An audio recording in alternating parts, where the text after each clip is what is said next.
I'm on my way to interview an owner of an interesting car.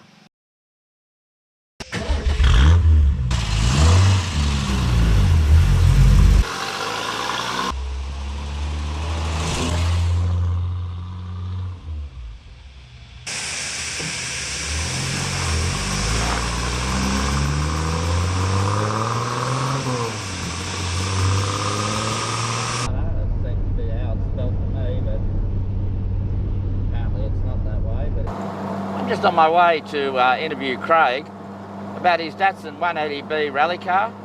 Now this is a London to Sydney rally car, so it might have a bit of a story to tell. So he lives about 20 minutes down this piece of road, so I'll see you then. But it's still hot. And oh well. I'm here talking to Craig about this absolutely wonderful Datsun 180B rally car. Now before we talk about its history, which is extensive, let's talk about the mechanics of the thing.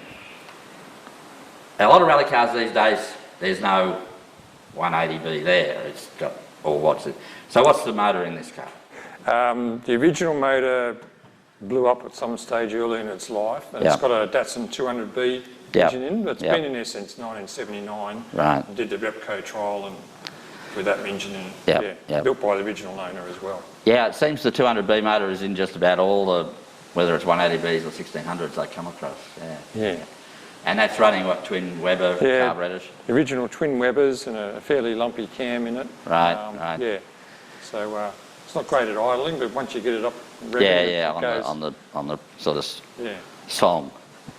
And the gearbox, what is that, like a 240K or something like that? It did have a 240K gearbox in it, but when we were rebuilding the car, and Stuart Wilkins helped me with some of that as well, Datsun expert, and we put a Datsun 240Z gearbox in it. It's got a better one-to-one sort of fifth gear. Yeah, but I've still got the original gearbox as well. I know one of them Datsun Stanzas had a funny gearbox in it that had like first, over and down. It was weird. Everyone took them out, I think. And then a limited slip diff, you're running a... Yes, it's got a new limited slip diff in it. Originally it had just a welded diff. But again, they're saying it's a bit more practical if you want to park it and stuff like that. Well, Well, I think a welded diff also takes a certain amount of getting used to in driving terms. Want to push it forward sort of thing. You got to learn how to do that. And now, so suspension. Now these are independent rear suspension. So you've just rebuilt it with new shocks and springs. I think that's why a lot of Datsuns were popular rally cars back in the day. Compared to a lot of the English cars that still had leaf springs and all. Independent rear ends in the 1600s and the 180Bs and all that. It's just got heavy duty springs, which are the original ones that were in it. And I put brand new Bilsteins in it. It handles like it's on rails. It's really, yeah, look, some people, an old friend of mine, he rallied a Datsun 1600, but he could never get, he preferred a live rear axle leaf spring car, but So you run the drum brakes on the back? Or? Yes, still got the drum brakes on the back. And it's got 240K calipers on the front. So, and the front struts are usually, what are they? Yeah, they're quadrant. They were originally quadrant shocks that were built for it in 1977. Sorry, 79 for the Repco trial. With Bilstein inserts. Well, of course, Datsun, copied Triumph. The Datsun drive shafts in this are in my Triumph. They're nearly the same. There's slight modifications needed, but basically they just looked at the Triumph one and we can do better than that and redesigned it. And so that's what a lot of Triumphs have got them in them. These days they've got CV joints, but anyway. So now underneath protection, a sump guard and what have you. Yes, it's got a sump guard and is that the one that's diff guard. Done the London to Sydney? No, it's no one knows what happened to the original one. So Stuart Wilkins had the template for a 180B sump guard. So had a new one made, and it had a diff guard. Yep. When I was talking to Rod Jones, the original builder of the car, I said, oh, I'm putting a diff guard on. He said, oh, it didn't have one of those originally. I said, well, I got one of the photos from 77 when it's going up on a cargo ship, and there's a diff guard on there. Yep, oh, okay. So we put that on. Yeah. Yeah, and when they built the car, well, it rallied for a few years, and then they took it off the road to get it ready for the London to Sydney, and they went through the whole chassis and put a whole lot of steel inserts in, the steel bars and planking all through the front end and the suspension and rear end. Yeah, yeah. So that really strengthened the car quite a lot. It actually weighs nearly 500 kilos more than a standard 180. Really? I wondered whether this was a weaker body shell than like a 1600 or not. I know 1600s have certain areas where they flex. But I didn't know whether the sort of two-door made it better or worse as a strength-wise car. No. I'm not sure. They look like they'd be stronger. Yeah. It's a pity they still have the sump guard, because that would tell some tales. Like the sump guard on my car is scarred like you wouldn't believe. And now driving lights, you get these old civvies on there, which would have been hard to find. Yes, yeah. So it had 4 on it originally, and then in its later life it only had 2. So when I got the car in a very rough state, it only had the 2 lights. So yeah. Lots of searching on eBay, I managed to track down 2 more old original lights from the same time period. Yeah. I remember way back in time, I bought a 55 amp alternator, and the auto electrician thought it was the biggest thing he'd ever seen in his life, and what do you want this for, and blah, blah, blah. Now, of course, that's a tiny alternator. You won't get one that small now. Yeah. So you've got a decent alternator. Yeah. Well, now let's talk about its history then. Okay. So it started out as a road car. It was bought brand new by Arthur Davis in Bathurst from Giddings Datsun. Right. And turned into a rally car straight away. Really? They chose this car because Datsun seemed to be a good car to rally, and that was what they chose. Yep. And they did a couple of local rallies. They did 2 Southern Cross International rallies, right. 75 and 76. Right. And then they took it off the road and rebuilt it again, ready for the London and Sydney in 77. Well, in 1976, I might have been at Gordonville Ford at Bellingen and seen it go across the river if it got that far. I was spectating there at that time. Yeah. So, okay, it then done a few rallies, and then it got into prep for the London to Sydney. Yeah, that's right. Yeah, so they stripped it all back and put a high competition engine in it and built it for longevity with all the steel planking and everything, as I said. And they must have done a pretty good job, because it had hardly any problems the whole way, halfway around the world. Yeah. They had a couple of brake problems and lots of tyres. That's about it. So when you restored it, you didn't come across a whole lot of fatigue, cracking, and no, really, no. And even rust. There was one little patch of rust, literally about that big, really, on the passenger side, Yeah. because the car had spent most of its time sitting in sheds, Yeah. and it's only done about 10 rallies in its whole life. Well, the sad thing about rally cars is that they don't usually survive. Yes. Like race cars do. For some reason, like race cars get put in a shed and come out years later. Rally cars, of the same era of, say, the mid-70s Bathurst motor race, there's a whole swag of those cars still exist. Yes. But at the same time, the Southern Cross Rally was also the Bathurst of rallies at those days. That's right. And I think there'd be very few of those cars still in existence. Unfortunately, this would get buggered in some sense, and they'd pull all the good gear off it and build another Datsun of some description. Yeah. So they unfortunately disappeared. Well, Kevin McDiamond was the second owner of the car. He bought it off Rod and Arthur. And when he got it, it had no engine and gearbox and some of the other bits. And Rod built up a new engine for him, so he could enter it in the 1979 Repco around Australia trial. Right. Which it finished as well. It finished that as well. Yeah. Now, it's a pity that previous owners couldn't put that down as a history for you to know some of those adventures during that time. Because I think travelling London to Sydney in those days, went through countries that these days you wouldn't go through. That's right. They went through Iraq, Iran, Afghanistan, through the Khyber Pass. And most of it was open speed limit. They went. It wasn't time trials, a lot of it, but it was open speed limit in a lot of those countries. And travelling along at 140, 150 kilometres an hour most of the way, and doing about 1,400 kilometres a day for, I think it was 27 days in a row or something. Well, rallies in those days were for real rally drivers. These days, health and safety comes into it, and they won't let them do that sort of long. Southern Cross was like that. Long nights, all night rallies really. Yes. And they just don't let you do it now. Just saying. In fact, I think some of those London and Sydney rallies, the big danger wasn't the motorsport side of it, the special stages. It was getting through Turkey and India, I think, were the two countries I remember, people getting killed just in traffic accidents. Yes. Some of the photos they've showed me of going through the villages and towns in India, especially around this time, some of the later ones, people were a bit more used to the cars coming through, like 93 and whatever. But there were thousands and thousands of people. The roads were blocked. There were police with big canes whacking people to get out of the way. And they were saying if you stopped the car from 30 seconds, you'd lose half the stickers and door mirrors and wiper blades. You had to keep moving. Well, I read a book written by Ross Duncan, and he talked about that, and he sort of got through India sort of thing. They found a sandal in the back bumper bar.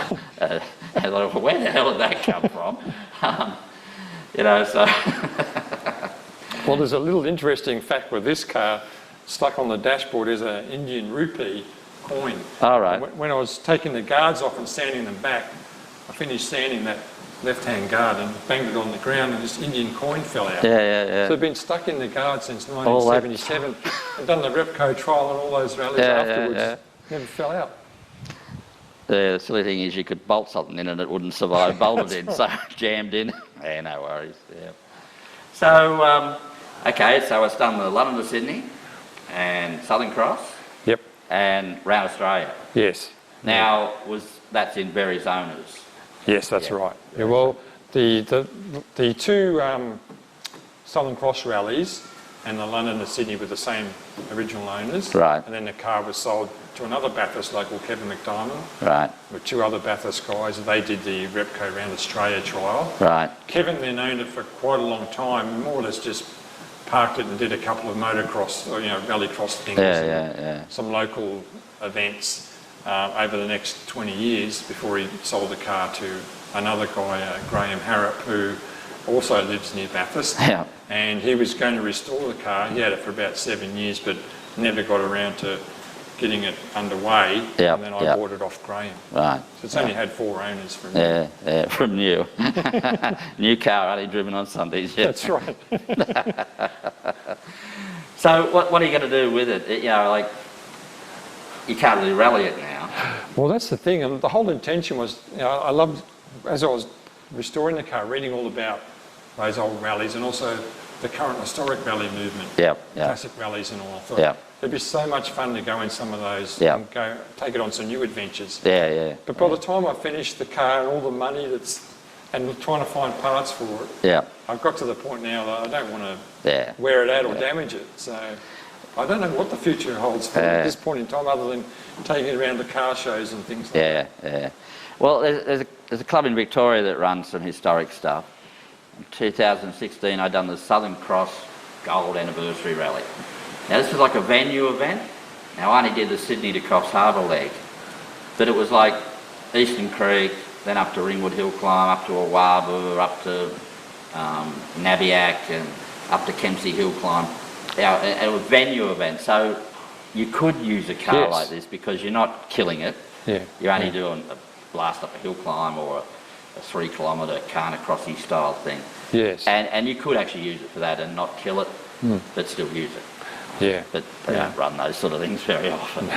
No, I've joined the Bathurst Light Car Club, and so far it's been in a super sprint. And I'll do a couple of hill climbs and things. And I mean, it's quite a heavy car, and doesn't have a lot of power. It's not great for hill climbs, but it's still fun to do. Well, at the end of the day, it doesn't really matter. No, that's right. It's just a burn around, you know, that's the end of the day. The other problem with the classic car movement, and even motorsport cars, is that they're now worth so much that it becomes hard to do that. You know, when I done this Southern Cross Rally, we did have one little forest stage of about 5 k's, and you're sort of sideways around the corner and there's this great big tree in front of you, and it's like, instead of like the first thought of just driving it, the first thought was, oh, don't damage it. That, you know. So, yeah, it can be like that. So you have actually used it in something. Yep. So how, because when you rebuild something, you're adding all sorts of things that add into a different factor. So how did it actually perform when you drove it? Is it it handles really well. That's the main thing I was surprised about. I've got some more modern cars that are really, you know, great suspension and stuff. And even the roads around near where I live, got some great 100k roads. It handles like a dream. It's through some of those sweeping bends and all. It's faster than any of the modern cars I've got. And even on long drives with the seats and all, it's quite comfortable. I've taken it down to Sydney and down to Canberra. And, it's quite a comfy car to drive. It does all the basics really well. They tend to be a bit more physical than a modern car, I think, you know. And a bit noisier. And they're certainly noisier. Yeah, you can have the sound system on, but you're not going to hear it. No. So. The Webbers are all you need for the sound system. Induction noise is something else again. So, now, parts. How did you go? Because I know I've got a fairly modernish Japanese car. It's 30 years old, and I can't buy next to nothing for that car. Now, British cars, you just get on the internet, and a week and a day they arrive from England. That's right. Just about anything. But I know that the Japanese stuff is a lot harder. So things like a steering box these things would have, you know. How do you go getting parts for these things? Yes, well, a lot of things we had reconditioned. The steering box and other suspension bits. Like the uprights, we just put new inserts in them and etc. The brakes, the original brakes, we just had them all reconditioned. The calipers, took it away to a brake specialist, had them redone. It's gotten brand new discs on the front, which were fairly interchangeable. Well, those sort of parts are often available. How about synchros in the gearbox? They're things that... well, Stuart Wilkins, who's a real Datsun rally expert, helped me a great deal with bits and pieces. And if he didn't have them, he knew someone who knew someone that would have them.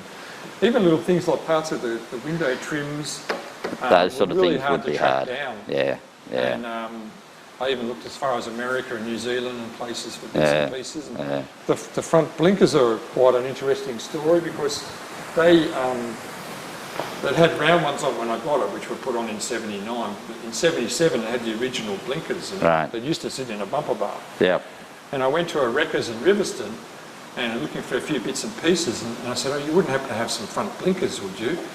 And he said, "Oh, 4th row down, 5th car up," and all his car bodies stacked there.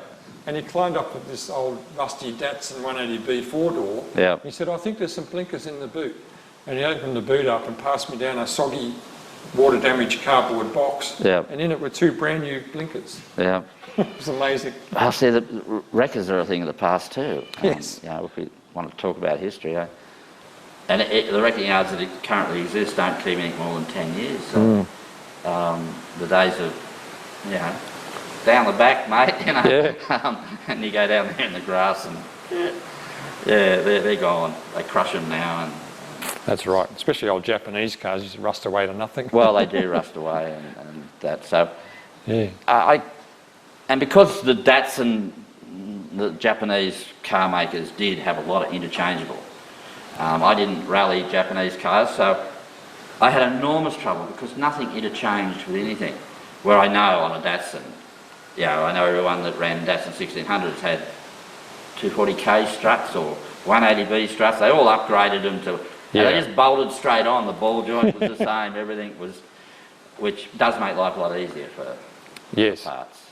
The other thing that was hard to track down was with these Oranger wheels from mid-70s. Yeah. These were put on it when it was brand new, when they first turned it into a rally car. Yeah, These ones yeah. were exactly the same as these. Right. And it took me about 12 months of searching to find someone. Yep. Even Oranger, they didn't, the company that owns Oranger now said, we could probably make you some from you Yeah. for about $1,000 each. I was going to say, get a mortgage. And so nobody had these wheels. I couldn't find them anywhere. And then Yeah. eventually a guy contacted me on Facebook and said, we lived up at Armidale. And he said, I think I've got 6 of those in my shed. And he sent me a photo of them covered with cobwebs and dirt and everything. Yeah. And he said, you can have them for $50 each. Yeah. I was like, thank you. Well, that's a part of the modern world that has made life easier is Putting the network out. Yeah, the network system. But it is a great thing that because Datsuns all did interchange it made life a lot easier. Now, the roof rack thing has got me.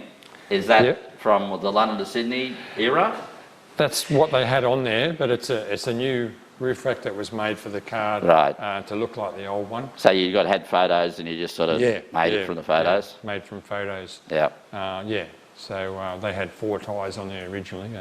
I've only got 6 altogether at the moment. So then we bolted it into the roof, and these are actually original bars from the 1970s roof rack to give it extra strength so it won't budge. I wonder how that would affect the car's handling the extra weight up there. Yeah. And so the stickers on it. Yes. You got them from old photos and had a sign writer. That's right. Work it out. Yep. That could be quite tricky. It took quite a long time as well, but I really enjoyed doing some of these aspects of things I hadn't done before. And, Alpha Signs in Bathurst, Sam is his name, did all the sign writing for it. Yep. And he was very, very helpful. I just gave him a stack of old photos. Some we only had from certain angles and trying to work out the spelling of words that we couldn't quite see. And then the guys trying to remember themselves, the original guys, when they looked at the car after it was finished, helped a bit too. So he did a great job redesigning the stickers. I've got an original door sticker of the number in a frame. And so we were able to copy that exactly. Right.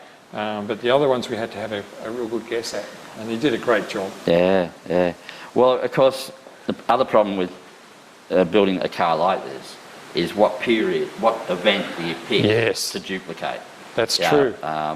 And not only what event, because these cars evolve. They might, done a Australian Rally Championship, and at the start they had different sponsors to the end, or they simply had a crash and put new stickers on them, or the other stickers were different just by a bit, Well, there's a couple of stories around that. The car was that Datsun burnt orange when it was new.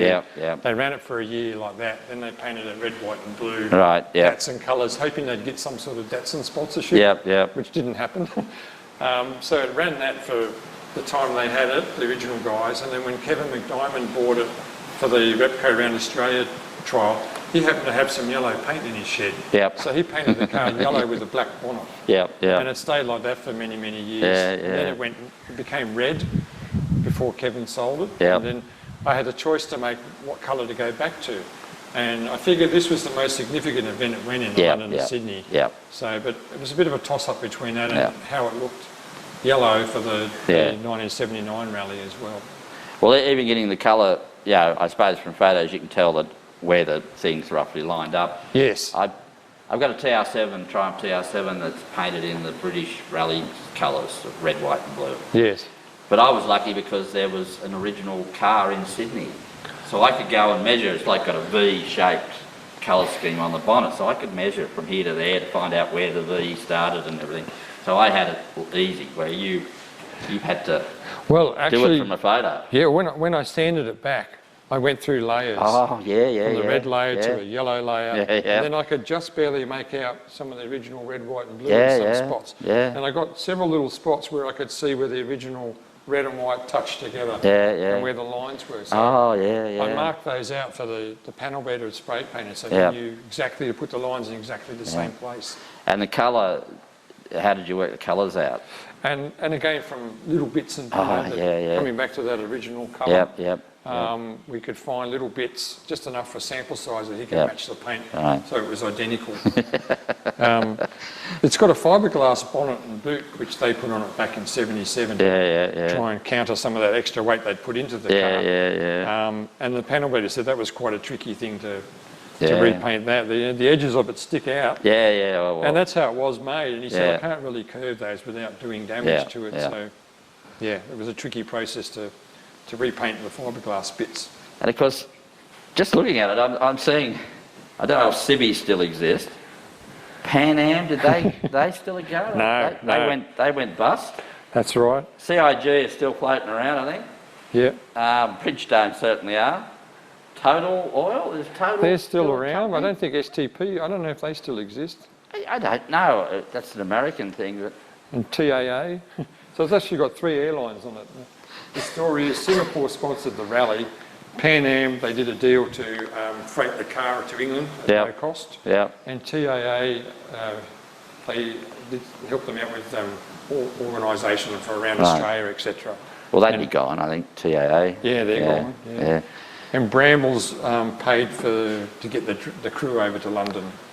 They probably still exist. Yeah. This Ruse or Rise or whatever it is, that's a division that doesn't exist anymore. Oh, okay. So I was researching them online and I only found one reference to that particular Brambles subsidiary. And there's a little story with this sponsor on the front here, Capricorn Overland Tours. That was a British touring company. Right. And when they were heading off from the start in London, this company contacted them the day before and said, look, if you put our name on the front, when you get to India, to that end of that leg, we'll give you £1,000 for having our name on the front of the car. So they got to India and rang the guy and never heard from him. So they never got their £1,000. Well, geez, were these even, I suppose they were stickers in the day. I know I was, had some sign writing, and it was literally sign writing. Yes. I think some of it probably would have been like the Bridgestone and whatever, but some were stickers. You can see here, because when I was doing this one, the sign writer said, but that's going to overlap the other one. I said, well, that's how they did it. They obviously put those on first, and then they stuck that one on, and it overlapped that sticker. That's how it was. I don't think they worried too much. It didn't have that brand image that they do now where everything's, it was sort of like, stick your sticker on somewhere, Radio station? Yes, they had 2 local radio stations, 2BS Bathurst and 2MG Mudgee. Right. And Arthur Davis did some crosses back to the radio stations from different countries, keeping the locals updated on their adventures and where they would have been good. Where they were going, what they're up to. He tells me that in Afghanistan, he made a phone call to the radio station. It cost him $80 Australian for a 5-minute phone conversation. In that time, it was a lot more money than $80 is now, too. Yes. Well, they'd still exist. They still call themselves that, though? 2BS still exists, because they took some photos of the car for their website. Because they often change their name, radio stations these days, to tune this or who knows what. Now the bumper, the crash bar, is that a replica of the? That's a replica of what was put on there in '77. Right. And another local Bathurst person made those for me to the exact scale and shape of the original one on the front and the back. It's hard to find people to do that sort of thing for you. I've found. It is, and. I was so lucky, there's quite a few people. I wanted to do everything as local as possible. And there's only a few things that had to be done in Sydney, mainly the engine and gearbox mechanical stuff. Just with the number plate, that's the original number that ran on the car in 1977. It wasn't on the car when I got it. It had a different number plate on it. But I contacted the RTA and went to their website and put in a number, and that one was available. So I had it put into storage. Oh, that's a bit of luck for you. Yeah, so that was very lucky. Very lucky. Well, thank you very much for this chat about this wonderful. Oh, before I go, is the seats the same as? No, they're the same design as the original seats. And there was only one place I could find. OMP in England made a retro. Historic rally seat, which is what they are. And Rod tells me they look exactly the same as what they had in the car back in '77. Because I would try to get my retrimmed because again they were ancient old things and you damage them so much sliding in and out. Yes. But they wanted more than buying new ones. It has one tiny little seat in the back there because there were 3 in the crew. And they had fixed seats in the front. And John Latham tells me it wasn't good when you had Delhi belly in India and had to get out of the back in a hurry and clamber through the front seats. Well, when you're young, you can do that sort of thing now. To climb into a back seat of a car now is not something, you know. And you've kept the dash. Yeah, I was going to replace it, but then I thought it's not too bad. It's got a couple of splits I've sort of filled in, but I wanted to keep the car as original as possible. Yeah. Well, anyway, thanks very much for that little chat about this wonderful old Datsun. Thanks, Jim. Yep. I'm Quack McMullard. Bye for now.